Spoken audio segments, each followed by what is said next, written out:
साहब 1 महीने से ज्यादा हो गए हैं, क्या मुझे थोड़ी बहुत पगार मिल सकती है? तुम लोगों का काम में बिल्कुल भी मन नहीं लगता है? अरे मालिक, इतनी मेहनत हम लोग पैसे कमाने के लिए ही तो करते हैं। ठीक है, लेकिन अभी मेरे पास पैसे नहीं है। ठीक है मालिक।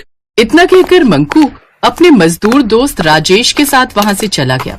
यार मंकू, सोमवार को ये बुढ़ा पैसे दे दे, उसके बाद मैं काम पर ही नहीं आऊंगा यार। वैसे भी मेरे बेटे की नौकरी लग गई है। उसने कहा है कि पापा आपको काम करने की कोई जरूरत नहीं है। मंकू, काश तेरा भी कोई बेटा होता तो इस बुढ़ापे में तुझे इन जैसे हरामखोरों की बातें सुननी नहीं पड़ती और न ही पैसों के लिए गिड़गिड़ाना पड़ता।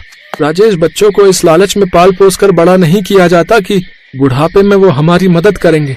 मुझे पता है कि तू मुझसे ऐसी बातें क्यों कर रहा है, क्योंकि मेरा कोई बेटा नहीं है बल्कि मेरी एक बेटी है। इतना कहकर मंकू अपने घर चला गया। रात में खाना खाने के बाद मंकू अपनी पत्नी से बातचीत कर रहा था। क्या हुआ, किसी ने कुछ कह दिया क्या? अरे पैसे नहीं मिले तो क्या हुआ, 2 दिन बाद मिल जाएंगे। अरे वो बात नहीं है, मुझे तो अपने परम मित्र राजेश की बात को सोच सोच कर गुस्सा आ रहा है। अरे वो तो 1 नंबर का नशेड़ी आदमी है। मैंने कितनी बार कहा है कि उससे दोस्ती तोड़ दो। वैसे ऐसा क्या कह दिया उसने कि आपका मुंह लटका हुआ है? जब मालिक ने पैसे नहीं दिए तो मैं उदास होकर अपने घर आ रहा था। राजेश भी साथ में था तो उसने कहा कि बस एक बार मुझे पैसे मिल जाने दे, फिर मैं मेहनत मजदूरी करना बंद कर दूंगा, क्योंकि मेरे बेटे की नौकरी लग गई है और अब मुझे काम करने की कोई जरूरत नहीं। वो जो है कुल मिलाकर मुझे ताना मार रहा था। उसके कहने का मतलब यही था कि हमारी एक बेटी है, बेटी की जगह अगर हमारा बेटा होता तो वो हमें कमा के खिलाता। अब बताओ, ये भी कोई बात हुई भला? ये सब बातें उसकी बेटी माधुरी ने सुन ली। अगले दिन वो गांव में ही अपनी सहेली निर्मला के साथ घूम रही थी और उससे बातचीत कर रही थी। यार निर्मला, हम लोग गरीब हैं, तेरा भी कोई भाई नहीं है और मेरा भी कोई भाई नहीं है। मेरे पिता इस उम्र में भी मेहनत मजदूरी करते हैं। ये सब देखकर मुझे अच्छा नहीं लगता। उन्होंने किसी तरह मुझे पढ़ा लिखा दिया है, तो क्या मैं उनकी कोई मदद नहीं कर सकती? मैंने तो तुझसे कितनी बार कहा है कि तू कोई भी काम शुरू कर दे। मैंने तो बचपन में सिलाई सीख ली थी। कुछ पैसे इकट्ठा करके मैंने मशीन ले ली और गांव के सभी लोगों के कपड़े सिलती हूँ, जिससे मैं अपने माता पिता की मदद कर पाती हूँ। लेकिन मुझे तो सिलाई आती नहीं और ना ही मशीन खरीदने के लिए मेरे पास पैसे हैं। तेरे पास कोई ऐसा प्लान है क्या जिससे मैं अभी काम शुरू करूँ और तुरंत से कमाई शुरू हो जाए, और वो भी अच्छी खासी? पर मुझे कोई नौकरी मत बताना, खुद का कोई काम का आइडिया हो तो ही बताना। तभी वहाँ से गाँव के कुछ बच्चे गुजरे। अरे निर्मला दीदी, कल से पास वाले गांव में ना मेला लगने वाला है, आप लोग चलोगे ना? पूरा गांव जा रहा है, वहाँ हमें पापड़ी और पानी पूरी खाने को मिलेंगे। इतना कहकर वो बच्चे वहाँ से चले गए। तभी निर्मला के दिमाग में एक आइडिया आया। अपने गांव में, यहाँ तक कि आसपास के गांव में भी कोई पानी पूरी वाला नहीं है। अगर तू पानी पूरी का बिजनेस शुरू कर दे तो पहले दिन से ही रफ्तार पकड़ लेगा, क्योंकि यहाँ के लोग सिर्फ पानी पूरी खाने के लिए 4-5 किलोमीटर दूर चले जाते हैं। लेकिन मैं एक लड़की हूँ, मैं पानी पूरी का ठेला कैसे लगा सकती हूँ? हाय, आज के जमाने में तू भी कैसी बातें कर रही है माधुरी। तूने उस वड़ा पाव गर्ल के बारे में तो सुना ही होगा। वो भी ठेले पर ही वड़ा पाव लगाती थी और आज देखो कितने बड़ी रियलिटी शो में पहुंच गई। आज बड़ी बड़ी कारें हैं उसके पास। और रही बात तेरे पापा की, तो चाचा को मैं मना लूंगी। अरे नहीं, मेरे पापा मना नहीं करेंगे, बल्कि वो तो मेरी मदद करेंगे। लेकिन मैं पापा को सरप्राइज देना चाहती हूँ और उनसे किसी भी तरह की मदद नहीं लेना चाहती हूँ। तू बता, इस धंधे में कितना पैसा लगेगा शुरू करने में? अरे ज्यादा नहीं, ज्यादा से ज्यादा 2-4 हजार से शुरू कर सकते हैं। मैं इतने रुपए अपने पापा से तो मांग नहीं सकती। तू तो सिलाई का काम करती है, तू ऐसा कर, आइडिया तूने दिया है तो पैसे भी तू ही दे दे। अरे ये भी कोई कहने की बात है माधुरी, हम दोनों बचपन के दोस्त हैं। मैं तुझे पूरे 5,000 रुपए दूंगी, कल से ही काम शुरू कर दे। माधुरी बहुत खुश हुई। उसने इस बारे में रात में अपने पापा से भी बात। पापा, आपने वो कहावत तो सुनी ही होगी कि हमारी छोरियां छोरों से कम है कि लोग आपसे कहते रहते हैं ना कि काश आपके घर एक बेटा पैदा होता। कुछ ही दिनों में लोग ये कहने लगेंगे कि काश हमारे घर एक मंकू की जैसी बेटी पैदा हो जाती। बेटा, मुझे समाज की बिल्कुल परवाह नहीं है। तुझे जो करना है कर। किसी भी प्रकार की मदद की जरूरत हो तो मुझसे मत कहना, क्योंकि मैं चाहता हूँ कि मेरी बेटी खुद के दम पर इन गांव वालों को कुछ करके दिखाए, ताकि लोगों के मुंह पर तमाचा पड़े। कुछ दिनों बाद माधुरी ने पानीपुरी का ठेला लगा लिया। गांव में पानीपुरी का ठेला देख सारे बच्चे, बूढ़े, बुजुर्ग, औरतें, आदमी सब उस ठेले पर टूट पड़े। सुबह से लेकर शाम तक उसकी दुकान पर लाइन लगने लगी। ये बात जब गांव के प्रधान को पता चली तो उसने अपने आदमियों से कहा, कुछ महीनों से यह पानीपुरी वाली लड़की कुछ ज्यादा ही उछल रही है। इस गांव का लौंडा हमसे आगे निकलने की कोशिश नहीं करता और ये लड़की हमसे आगे निकल रही है। इस काम के लिए इसे कम से कम मेरी मदद तो लेनी चाहिए थी। बिना मेरी परमिशन के इसने गांव में ठेला खोल दिया। पलटा दो उसका ठेला। प्रधान के आदमियों ने माधुरी के पानीपुरी का सारा सामान उठाकर सड़क पर फेंक दिया। एक लड़की होकर पानीपुरी का ठेला लगाकर तो इस गांव की बदनामी कर रही है, और धंधा करने से पहले कम से कम प्रधान जी की परमिशन तो लेनी चाहिए थी ना, पर तूने ऐसा नहीं किया। अब दोबारा ऐसा कुछ करने की कोशिश भी मत करना, समझी? प्रधान का आदमी वहाँ से चला गया। माधुरी को कुछ भी समझ में नहीं आ रहा था कि वो क्या करे। अगर मेरी आंख से एक भी आंसू छलका और मैं टूट गई तो मेरे पिताजी और एक गांव वाले कभी भी मुझे आगे नहीं बढ़ने देंगे। ऊपर वाले तू ही कुछ मदद कर। अगले ही पल एक संत माधुरी के पास आए। अरे बेटी, इस संत को कुछ खिला दो। बाबा, आप देख रहे हैं मेरा ठेला खाली हो चुका है, सारा सामान नीचे पड़ा हुआ है, मेरे पास आपको खिलाने के लिए कुछ नहीं है। बेटा, तू पानी पूरी जमीन से उठा और यही मुझे खिला दे। लगता है बाबा जी को कुछ ज्यादा ही भूख लगी है। ठीक है, अगर बाबा जी आप खुद कहते हैं तो मैं पानीपुरी खिला देती हूँ। माधुरी ने वो पानीपुरी जमीन से उठाकर संत महात्मा को खिला दिए। बेटा, मैं बनारस से यात्रा के लिए निकला हूँ। ये लो अगरबत्ती, इस अगरबत्ती को अपने ठेले पर लगा देना। फिर उसके बाद तुम्हारी जिंदगी में जितनी भी कठिनाइयाँ आएंगी वो कठिनाइयाँ खुद ब खुद हार कर तुझसे दूर चली जाएंगी। इतना कहकर वो संत महात्मा वहाँ से चले गए। माधुरी को कुछ भी समझ में नहीं आया, लेकिन उसने उसी वक्त वो अगरबत्ती अपने ठेले पर लगा दी। जैसे ही अगरबत्ती का धुआं चारों तरफ फैला, वैसे ही उसका ठेला पानीपुरी से भर गया। ये क्या? ये तो चमत्कार हो गया। ये पानीपुरी तो जादू से आ गई। जादुई पानीपुरी। अब माधुरी लोगों को पानीपुरी खिलाती जा रही थी, लेकिन उसके ठेले से ना ही पानीपुरी कम हो रहा था और ना ही चटनी। मैंने तुझे एक छोटा सा काम दिया था, एक लड़की से हार गया तू। एक लड़की का ठेला नहीं पलटा पाया। मैंने उसका सारा सामान फेंक दिया था मालिक।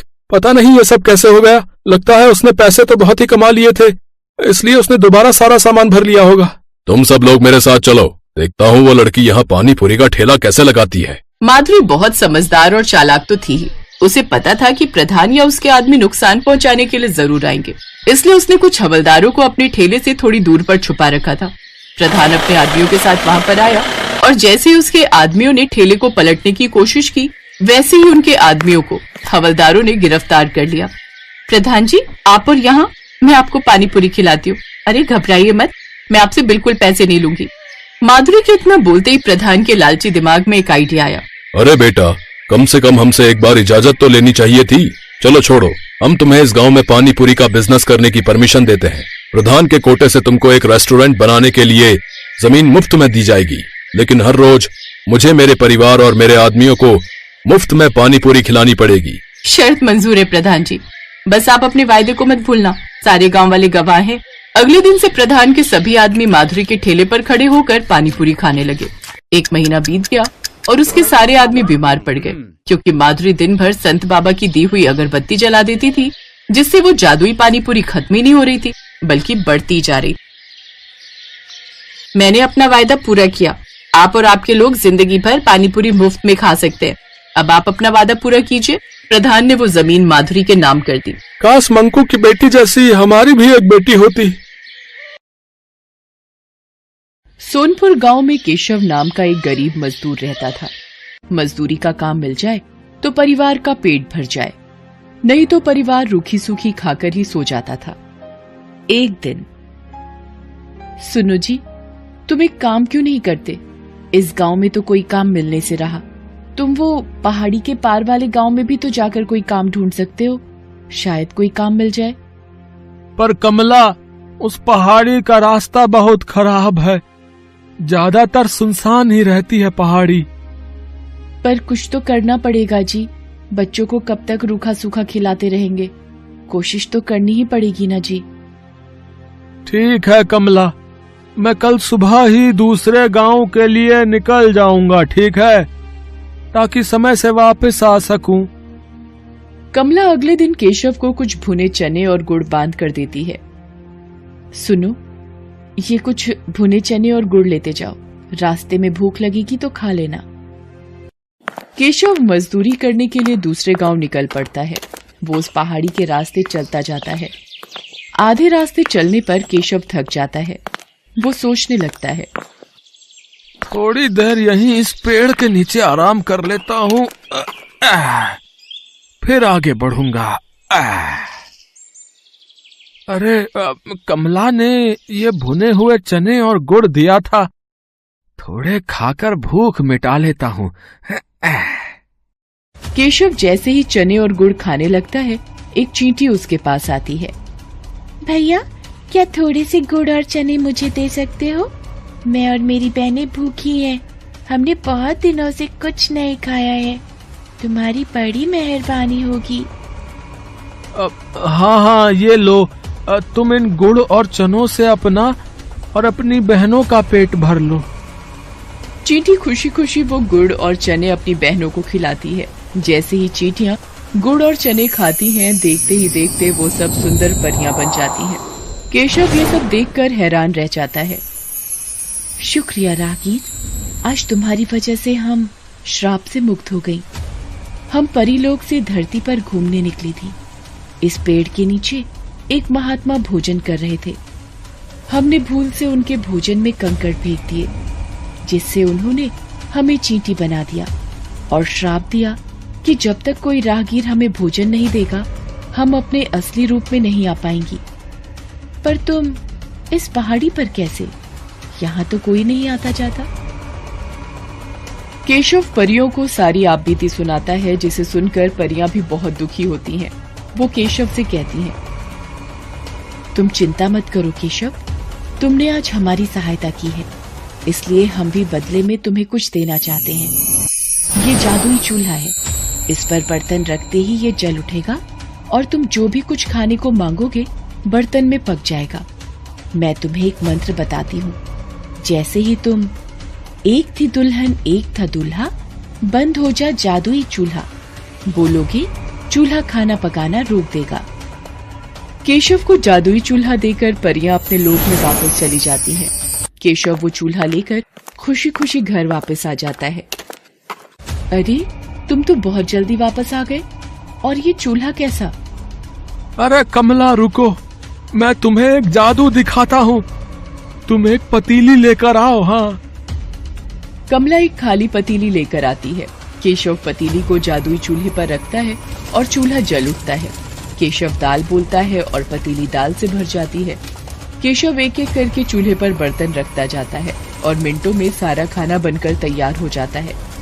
ये देखकर कमला और बच्चे बहुत खुश होते हैं। देखा कमला, मिनटों में सारा खाना इस चूल्हे पर तैयार हो रहा है। और कुछ चाहिए तो बोलो। बस बस, अभी इतना बहुत है हमारे लिए। ठीक है, मैं इस चूल्हे को अब बंद कर देता हूँ। एक थी दुल्हन एक था दूल्हा, बंद हो जा जादुई चूल्हा। केशव मंत्र बोलता है और चूल्हा बंद हो जाता है। अब केशव के परिवार को भूखा भी नहीं सोना पड़ता था। एक दिन, सुनो जी, मैं सोच रही हूँ क्यों ना हम एक चाय का ढाबा खोल लें। इस चूल्हे पर चाय और पराठे बनाकर बेचा करेंगे। इससे थोड़ी कमाई भी होनी शुरू हो जाएगी और तुम्हारी काम की तलाश भी बंद हो जाएगी। कह तो तुम ठीक रही हो कमला, बिल्कुल ठीक है। अब मैं एक दुकान किराए पर ले लेता हूँ। जो पैसे आएंगे उससे किराया भी भर देंगे और घर खर्च भी निकल आएगा। केशव घर के नजदीक ही एक छोटी सी दुकान किराए पर ले लेता है और जादुई चूल्हा रखकर चाय बनानी शुरू कर देता है। धीरे धीरे केशव का चाय नाश्ते का ढाबा चल पड़ता है। आने जाने वाले लोग केशव के ढाबे पर रुककर चाय पराठे खाया करते थे। जिन गरीबों के पास पैसे नहीं होते थे, केशव उन्हें मुफ्त में ही खाना बांट दिया करता था। उसे अपनी गरीबी के दिन याद थे। धीरे धीरे केशव की गरीबी की हालत में सुधार होने लगता है। एक दिन, अरे भाई केशव, कैसे हो? अरे मोहन, अरे तुम शहर से कब आए भैया? हैं? गांव का तो रास्ता ही भूल गए लगता है। बस काम से फुर्सत ही नहीं मिलती। वो तुम्हारी भाभी को यहाँ गांव में कुछ काम था ना, तो 2-1 दिन के लिए आए हैं। मैंने सुना है तेरे तो वारे न्यारे ही हो गए हैं। तूने ढाबा खोल लिया यार, जिसकी चर्चा पूरे गांव में हो रही है। हाँ मित्र, बस सब भगवान की कृपा है। बात कुछ और ही है। ये ऐसे नहीं मानेगा, मुझे सच का पता लगाना ही होगा। अगले दिन केशव ढाबे पर जाता है। मोहन भी उसके पीछे पीछे जाता है। अरे मोहन, अरे इतनी सुबह सुबह। मैंने सोचा कल वापस शहर जा रहा हूँ तो आज तुम्हारे ढाबे पर ही चाय नाश्ता कर लूं, है कि नहीं? पता नहीं शहर से फिर कब आना हो। हाँ हाँ मोहन, बिल्कुल बिल्कुल भाई, ये भी कोई कहने की बात है। अरे तुम बैठो, मैं तुम्हारे लिए चाय और पराठा लेकर आता हूँ ना। केशव ढाबे की रसोई में चला जाता है। मोहन केशव को छुपकर देखने लगता है। ये क्या जादू है? केशव ने इस चूल्हे पर पतीली रखी और खाली पतीली चाय से भर गई। अरे अब ये तवा रख रहा है, ये क्या पराठा भी बन गया? ये तो कोई जादुई चूल्हा है। अच्छा तो ये बात है, तभी कहूं ये रूखी सूखी खाने वाले ने ढाबा कैसे खोल लिया है? ये चूल्हा वैसे मेरे पास होना चाहिए, मैं इसे चुरा लेता हूँ। हाँ। शाम को जब केशव घर लौट जाता है, मोहन रात के वक्त चूल्हा चुरा कर पत्नी के साथ शहर भाग जाता है। केशव जब ढाबे पर आता है, चूल्हा गायब होता है। अरे अरे कमला, कमला, अरे हमारा जादुई चूल्हा चोरी हो गया है। अब हम क्या करेंगे? अब हम क्या करेंगे? कैसे पैसे कमाएंगे? सुनो जी, जो हो गया सो हो गया। इस बहाने हमें मार्गदर्शन तो मिला। अब आप एक नया चूल्हा लेकर इस ढाबे को आगे बढ़ाओ, देखना आपकी मेहनत रंग लाएगी। केशव एक मेहनती व्यक्ति था, इसलिए उसने फिर से एक नई शुरुआत की। उधर जब मोहन अपनी पत्नी के साथ शहर में अपने घर पहुंचा। जाओ शीला, एक खाली पतीली ले आओ, अभी तुम्हें इस चूल्हे का जादू दिखाता हूँ। जादुई चूल्हे, मुझे पुलाव चाहिए, पुलाव। चूल्हे पर बर्तन रखकर मोहन ने जैसे ही पुलाव बोला, चूल्हा जलने लगा और पुलाव बनता चला गया। मोहन चूल्हे को फूंक मार मार कर बंद करता रहा, पर वो बंद ही नहीं हो रहा था। अरे ये चावल बनने तो बंद ही नहीं हो रहे। अरे ऐसे तो पूरा कमरा भर जाएगा, हम दोनों चावल के ढेर में दबकर मर जाएंगे। शीला क्या करूं, कुछ समझ नहीं आ रहा है। अब तो एक ही रास्ता है, इस चूल्हे को तोड़ दो। हाँ हाँ, ये ठीक रहेगा, मैं इस घटिया चूल्हे को तोड़ देता हूँ। मोहन गुस्से में चूल्हे को पटक कर तोड़ देता है। चूल्हे के 2 टुकड़े हो जाते हैं और जादू खत्म हो जाता है। चूल्हे की जगह मिट्टी का ढेर पड़ा रह जाता है।